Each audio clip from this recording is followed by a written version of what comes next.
In the heart of a hidden forest, where the trees whispered secrets and the rivers sang lullabies, lived Quill, a mischievous little quokka. Quill had lived all his life in the enchanted forest, a place where mythical creatures roamed freely. But one day, something extraordinary happened. As Quill was hopping along, chasing a butterfly made of moonlight, he stumbled upon a shimmering portal hidden behind a cluster of glowing mushrooms. Curiosity twinkled in his eyes as he leaped through. Quill found himself in the middle of a bustling, unfamiliar place, New York City. The sounds were louder, the lights were brighter, and the smells were unlike anything he'd ever encountered. Wide-eyed and full of wonder, Quill began to explore this new world. First, he found himself in Central Park, where he mistook street performers for forest spirits and pigeons for tiny dragons. People walking dogs seemed like some sorts of wizards. "Oh dear," Quill exclaimed, "this place is brimming with magic." Despite its enchanting chaos, the city was also a place of challenges.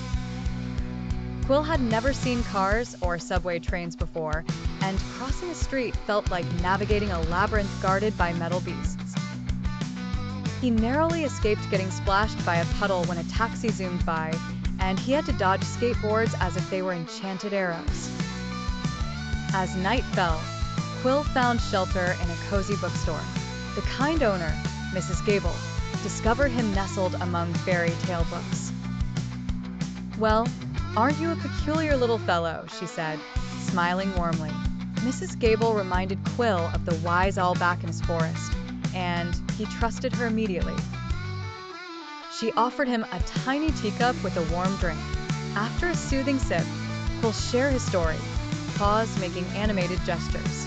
Mrs. Gable listened intently, her eyes sparkling with delight.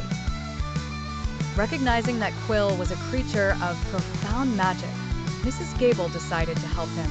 With her knowledge of ancient texts and a sprinkle of hope, she crafted a map that outlined the city's magical hotspots. Together, they visited hidden gardens, rooftop beehives, and a quaint little aquarium, each stop revealing a sliver of magic. Throughout his adventure, Quill made new friends, a street artist who could make chalk come alive, a librarian who understood the language of the wind, and a musician who could turn raindrops into melodies. But as much as he loved his new friends and the wonders of the city, Quill yearned for his enchanted forest.